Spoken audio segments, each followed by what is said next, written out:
Mas nele não havia nada de especial. O mobiliário, muito velho e de madeira amarela, compunha-se apenas de um divã com um grande recosto saliente de madeira, uma mesa ovalada colocada em frente do divã, um toucador com o espelho encostado ao tabique, algumas cadeiras também encostadas às paredes, mais uns tantos quadrinhos sem valor em molduras amarelas representando senhoras alemãs com passarinhos nas mãos e pronto.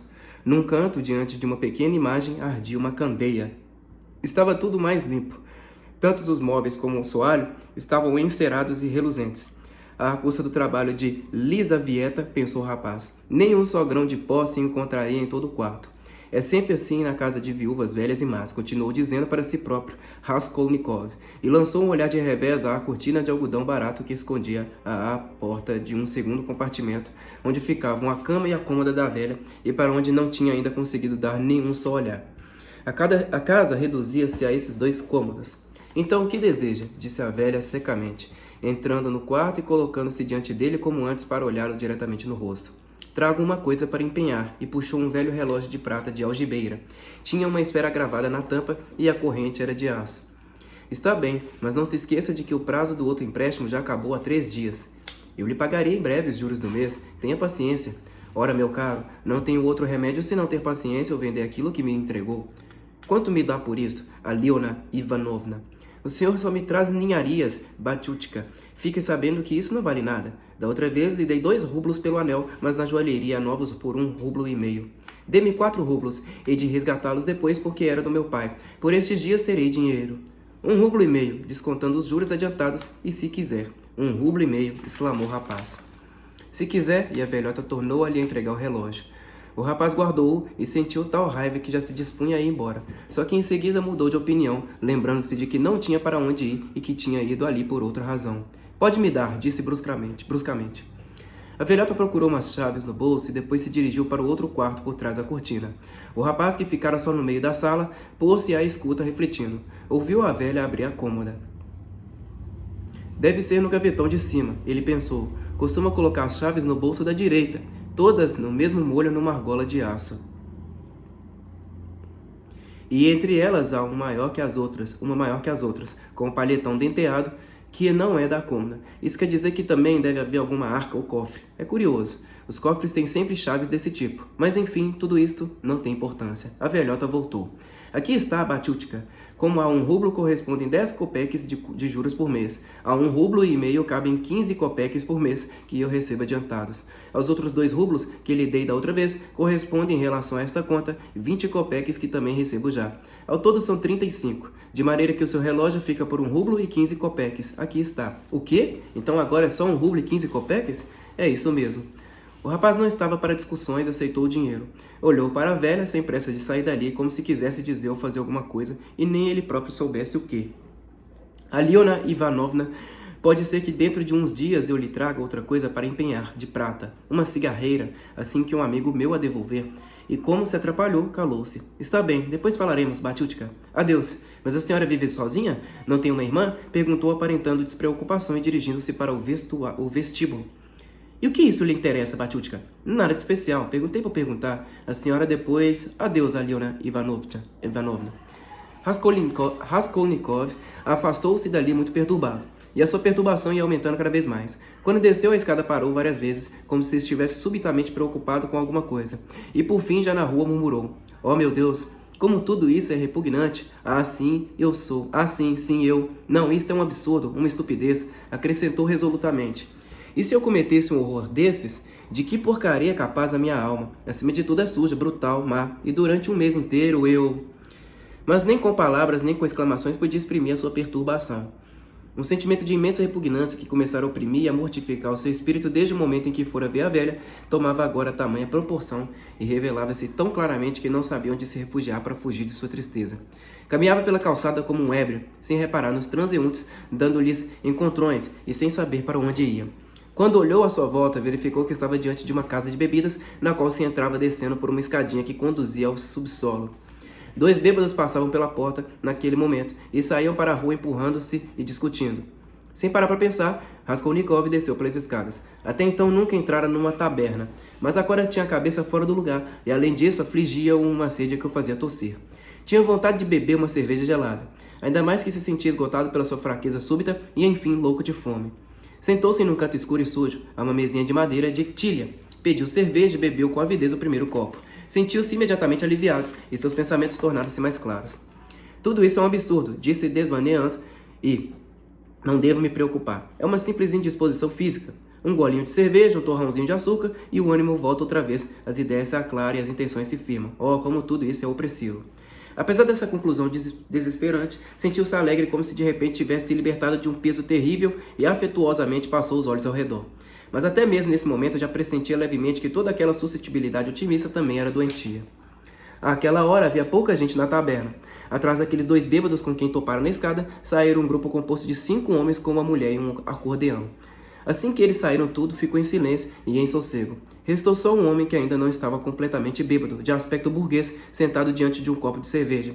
Ficou também o seu gordo companheiro enorme de jaqueta comprida e barba grisalha, muito embriagado, meio adormecido num banco, e que de vez em quando, de repente, como se despertasse, se punha a estalar os dedos, esticando os braços e erguendo o peito sem se levantar do banco, e cantarolando uma copla, esforçando-se por recordar versinhos como estes. Acariciando-a durante todo o ano, acariciando-a durante todo o ano. Ou então, quando tinha um pouco mais de lucidez, quando atravessei a Podatiaskaya, encontrei a minha amada. Mas ninguém o acompanhava. O companheiro, silencioso, cada vez que ele parecia despertar, mirava-o com os olhos hostis e desconfiados. Havia ainda um outro tipo, com aspecto de funcionário público aposentado. Estava sentado sozinho, com um copo à sua frente, e de vez em quando bebia e olhava em volta. Parecia também muito agitado. Capítulo 2. Raskolnikov não tinha acostumado as pessoas, e como já dissemos, evitava todo convívio, sobretudo nos últimos tempos. Mas agora uma coisa qualquer o impelia para as pessoas. Algo de novo se passava nele, e ao mesmo tempo despertava-se nele também uma sede de convívio. Estava cansado de todo aquele mês de tristeza solitária e de sombria expectativa, por isso ansiava respirar outro ambiente, ainda que só por um momento, fosse qual fosse, e apesar de toda a sujeira do lugar, continuava muito satisfeito na taberna. O dono do estabelecimento estava em outro ambiente, mas aparecia a todo instante na sala principal. Para isso descia uns degraus, o que lhe dava ensejo de mostrar as botas elegantes, muito bem escovadas, debruadas em vermelho. Usava uma jaqueta com um colete terrivelmente encebado de pano preto sem gravata, e toda a sua cara parecia besuntada de azeite, tal como um ferrolho. Atrás do balcão encontrava-se um rapaz de uns 14 anos, e outro rapazinho que servia quando os fregueses pediam alguma coisa. Havia pepinos, fatias de pão preto e filetes de peixe. Tudo isso cheirava muito mal. A atmosfera era tão sufocante que era insuportável ficar ali, e o ar estava a tal ponto impregnado de cheiro de álcool que se poderia quase dizer que só de respirar naquele ambiente uma pessoa era capaz de ficar embriagada. Às vezes acontecem encontros até com pessoas totalmente desconhecidas que despertam nosso interesse logo ao primeiro olhar, assim de repente, de improviso, antes de ser tocado por uma só palavra. Antes de se ter tocado numa só palavra. Foi essa a impressão que provocou em Raskolnikov o cliente que estava sentado sozinho e que tinha um aspecto de funcionário aposentado. O rapaz iria recordar isso depois algumas vezes e atribuir a isso um pressentimento. Observava de alto a baixo o presumível funcionário que por seu lado também não tirava os olhos dele e percebia-se claramente que desejava iniciar uma conversa. O funcionário olhava para os outros indivíduos na taberna sem excluir o dono, com o ar de já estar habituado a eles, cheio de tédio e ao mesmo tempo com uma ponta de indolência, como quem olha para pessoas de posição e cultura inferiores com as quais não se tem nada a falar. Era um homem dos seus 50 anos, troncudo e de estatura mediana, com alguns cabelos no crânio liso, uma cara com pintas amarelas e até esverdeadas devido à bebida, as maçãs do rosto salientes, acima das quais brilhavam olhinhos estreitos e avermelhados e que lançavam olhares cheios de vivacidade. Mas havia nele qualquer coisa de estranho. No seu olhar brilhava também uma espécie de solenidade. De fato, não lhe faltavam ideias nem espírito, e no entanto, ao mesmo tempo, deixava adivinhar uma certa loucura. Usava um velho fraque preto completamente esfarrapado com apenas um botão que ele abotoava com o desejo visível de conservar o decoro. Por baixo do colete de nanquim sobressaía um peitilho cheio de salpicos e de manchas. Tinha um rosto rapado, como os funcionários públicos, mas havia muito que não se barbeava, de maneira que começavam a nascer nas suas pastas tufos de pelos rebeldes. Os seus gestos demonstravam também uma certa gravidade burocrática. Mas naquele momento, o nosso homem mostrava-se inquieto, repuxava os cabelos e segurava às vezes com tristeza a cabeça entre as mãos, fincando os cotovelos esfarrapados sobre a mesa manchada e gordurenta. Finalmente encarou Raskolnikov e disse com voz firme e rouca: "Poderia me dar licença, cavalheiro, de me dirigir ao senhor fazendo-lhe uma pergunta? Porque, embora o seu aspecto não seja bom, a minha experiência me diz que o senhor é um homem de boa educação e que não está habituado a beber. Eu sempre respeitei a educação, quando unida a sentimentos generosos, e além disso sou conselheiro titular. O meu apelido é Marmeladov, conselheiro titular. Permita-me que lhe pergunte, também é funcionário público?" Não, sou estudante, respondeu o rapaz um pouco admirado tanto por aquele tom oratório como pelo fato de se ver interpelado tão abruptamente. No entanto, apesar da ânsia que havia, pouco sentira de falar com alguém. Fosse com quem fosse, assim que lhe dirigiam a primeira palavra, tornou a experimentar de súbito a sua hostilidade e irritação habituais diante de qualquer comunicação com gente estranha que tocasse ou mostrasse o desejo de tocar-lhe na personalidade. Estudante ou ex-estudante? Exclamou o funcionário. Era isso mesmo que eu pensava. Tenho muita experiência, meu senhor, muita experiência. E com um gesto amplo e grave, levou um dedo à testa. Com certeza precisava de ser estudante ou pertencer à classe culta. Mas me dê licença, levantou-se do lugar, cambaleou, pegou o prato e o copo e foi sentar-se diante do rapaz, embora um pouco de esguelha. Estava embriagado, mas falava com eloquência e desembaraço. Somente de vez em quando se atrapalhava um pouco e fazia uma grande embrulhada com as palavras. Dirigia-se a Raskolnikov com a ânsia de quem já não falava com ninguém há um mês. Meu senhor, começou quase com solenidade. A pobreza não é um pecado, essa é a verdade. Sei também que a embriaguez não é nenhuma virtude, mas a miséria, meu senhor, a miséria, essa sim, essa é pecado. Na pobreza ainda se conserva a nobreza dos sentimentos inatos, na miséria não há nem nunca houve ninguém que os conserve. A um homem na miséria quase que o corre a paulada. Afugentem-no a vassouradas da companhia dos seus semelhantes, para que a ofensa seja ainda maior. E é justo, porque na miséria sou eu o primeiro pronto a ofender a mim mesmo. Por isso bebo. Sim, senhor. Há um mês que o senhor Liebeziatnikov bateu na minha mulher, mas eu não sou a minha mulher. Está percebendo? Permita que lhe pergunte, ainda que seja só a título de curiosidade. Já lhe aconteceu passar a noite no Nieva? Nas barcas do Feno? Nieva? Nas barcas do Feno? Não, nunca, respondeu Raskolnikov. O que acontece por lá? Não, mas eu sim, há 5 noites. Inchou o copo, bebeu e ficou pensativo. De fato, tanto na roupa como no cabelo dele, viam-se algumas palhinhas de feno. Era muito provável que nem sequer tivesse tirado a roupa do corpo e que não se lavasse há 5 dias. Sobretudo, as suas mãos estavam sujas, gordurentas, avermelhadas com pintas negras. Ao que parecia, suas palavras despertaram a atenção geral, embora não muito viva. Os rapazes atrás do balcão puseram-se a rir. Parecia também que o dono descera do quarto de cima só com a ideia de escutar o engraçado e, sentado a alguma distância, escutava com indolência, mas gravemente. Sou conselheiro titular, um dos graus do TIM, isto é, da escala das funções burocráticas do Estado.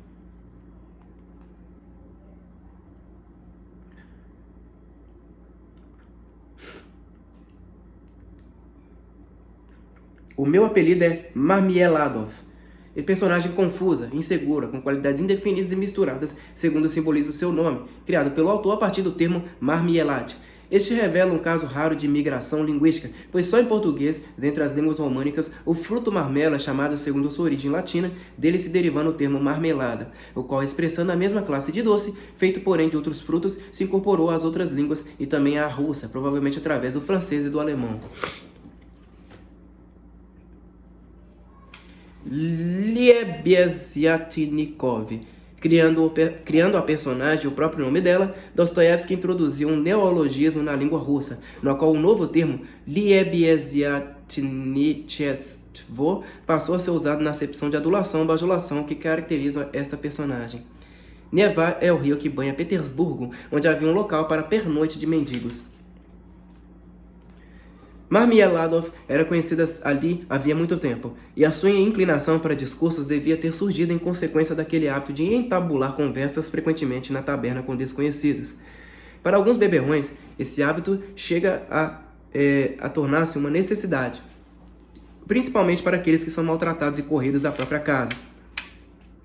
Por isso, quando estão em companhia de outros bêbados, esforçam-se por se justificar e, se possível, por alcançar também alguma consideração. Que espirituoso! Exclamou em voz alta o taberneiro. Mas por que não vais trabalhar uma vez que és empregado? Por que não trabalho? Repetiu Marmeladov, dirigindo-se exclusivamente a Raskolnikov, como se fosse ele quem tivesse feito a pergunta. Por que não trabalho? Mas não me dói a alma ao ver a degradação em que me encontro?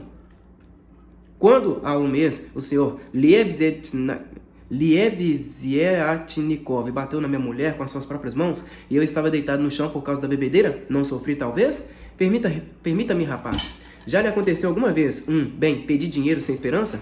Já me aconteceu sim, mas como é isso de pedir sem esperança? Ora, é pedir sabendo de antemão que não lhe darão. Vejamos, o senhor, por exemplo, sabe de antemão e com toda segurança que um certo homem, um cidadão bondosíssimo e prestativo, por nada deste mundo lhe dará dinheiro.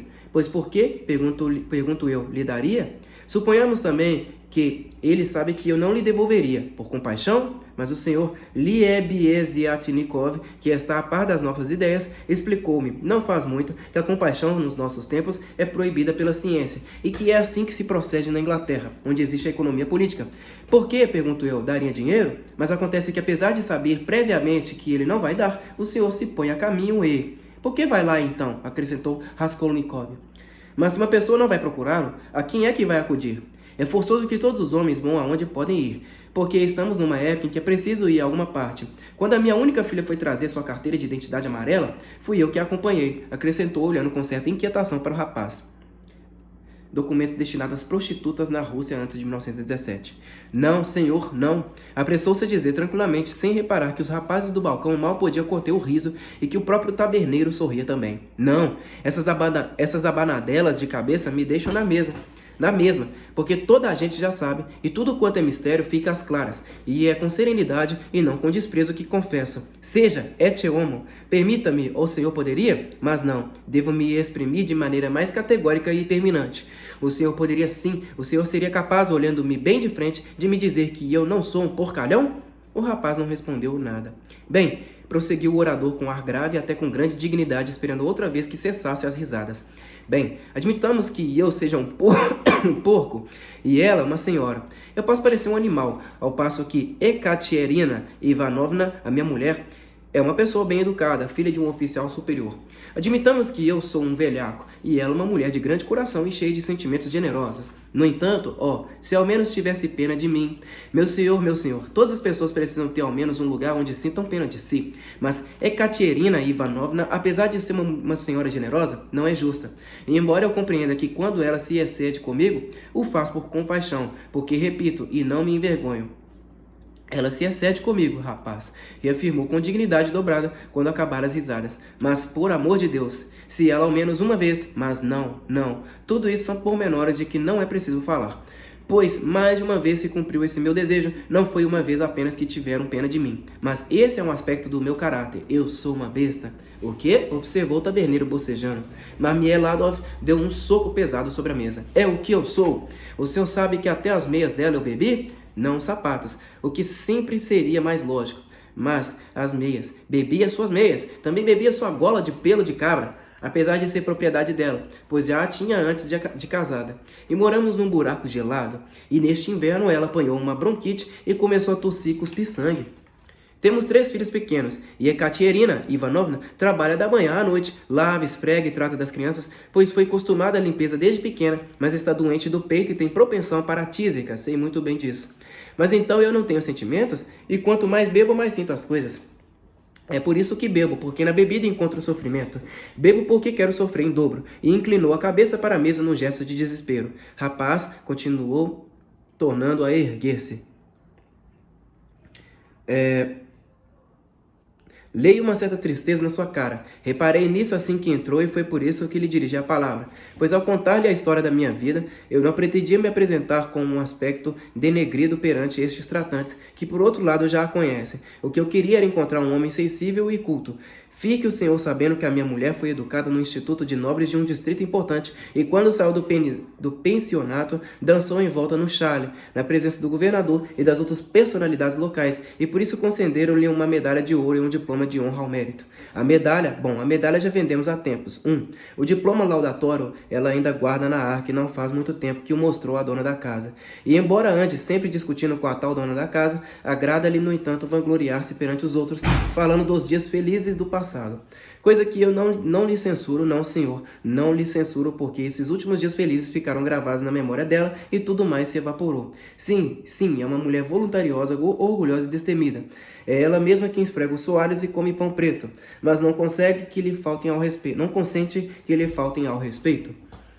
Por isso não quis suportar as grosserias do senhor Liebiesiatnikov, e quando ele lhe bateu, ela saiu de cama, não tanto pelas pancadas como pela ofensa. Já era viúva quando me casei com ela e tinha 3 filhos pequeninos. Casou-se com o primeiro marido, um oficial de infantaria, por amor, e fugiu com ele da casa dos pais. O marido gostava muito dela, mas acabou por endoidecer por causa do jogo das cartas, teve de comparecer perante um conselho de guerra e morreu por causa disso. Nos últimos tempos também tinha dado para bater nela. ela não o tolerava, como pude comprovar depois por referências e por documentos, mas ainda hoje recorda dele com lágrimas nos olhos e me recrimina, comparando-me com ele, e eu fico satisfeito, alegre, porque, com essas censuras, de certo modo, considera-se feliz.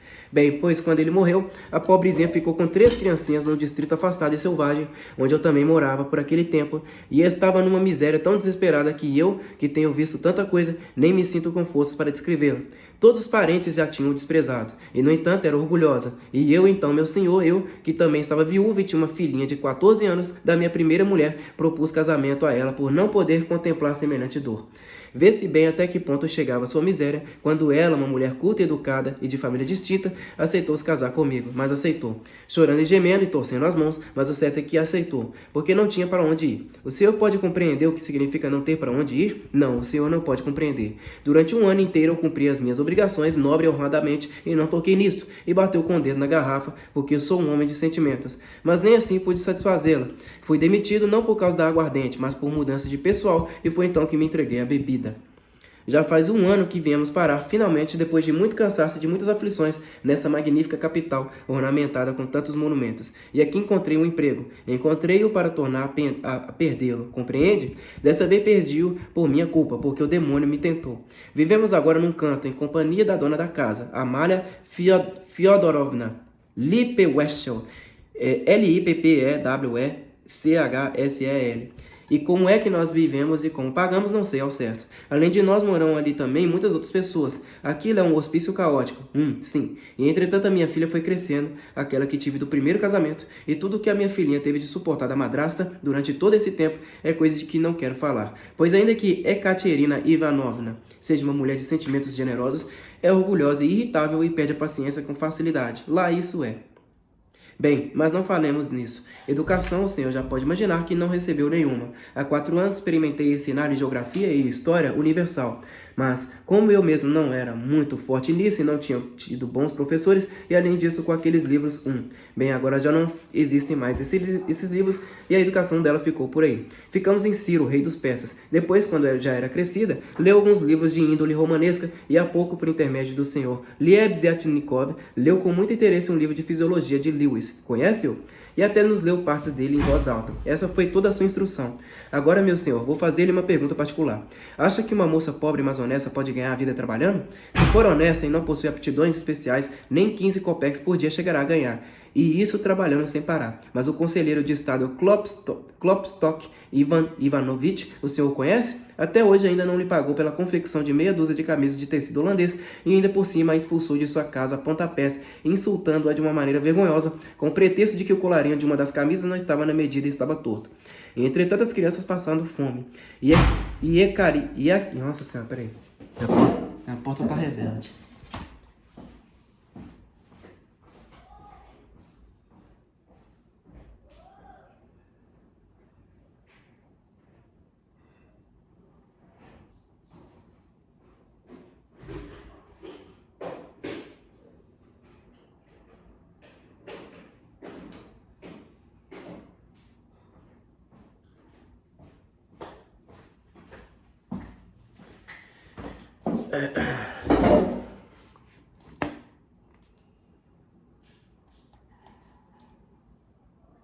E Ekaterina Ivanovna torcia as mãos e dava voltas pela casa, e já tinha manchas encarnadas nas faces. Isso é próprio da doença e acontece constantemente. Estás vendo? Comes e bebes conosco, parasita, e não fazes nada. Mas que podia eu comer e beber quando há 3 dias que as crianças não viam um pedaço de pão? Nessa ocasião eu estava deitado. Bem, queria lá saber. Estava bêbado, então ouvi a minha Sônia. Ela não é respondona e tem uma vozinha tão fraca. É bonita, com uma carinha sempre pálida, fraquinha, dizendo: Mas Ekaterina Ivanovna, será possível que me mande fazer isso? E Daria Frantsovna, mulher maldosa e bem conhecida da polícia, por 3 vezes já tinha vindo falar com ela por recomendação da dona da casa. Que tem isso de especial? Responde Ekaterina Ivanovna com uma risadinha. Para que te reservas? Até parece que és muito preciosa, mas não a acuse, meu caro senhor, não a acuso. Se estivesse em seu perfeito juízo, não teria dito aquilo. Foi levada por sentimentos exaltados por causa da doença e pelo choro dos filhos esfomeados. Foi isso. Disse mais para ofender do que por pensar verdadeiramente. Porque Ekaterina Ivanovna tem um tal gênio que, assim que os filhos começam a chorar, ainda que seja de fome, bate-lhes logo. E eu bem vi como Sonietka se levantou, deviam ser 7 horas, pôs uma touquinha, o casaco, saiu do quarto e só voltou às 9. Voltou e foi ter com Ekaterina Ivanovna. Colocou sobre a mesa na frente dela 30 rublos de prata. Não disse sequer uma palavra, pegou o nosso grande manto verde quadriculado, porque temos um cobertor desse que todos usam. Tapou completamente a cabeça e a cara com ele, estendeu-se na cama de frente para a parede e os seus ombros tremiam com arrepios que lhe sacudiam todo o corpo. E eu continuava deitado como antes, muito sossegado. Foi então, rapaz, que vi Ekaterina Ivanovna, sem dizer uma palavra, se aproximar da caminha de Soninha. E ela passou a noite toda de joelhos, beijando-lhe os pezinhos, e não queria levantar-se. E depois as duas dormiram juntas, abraçadas, as duas, assim mesmo. E eu continuava curtindo a bebedeira. Parar por aqui, pessoal. Página 29 do livro. Próximo vídeo a gente continua.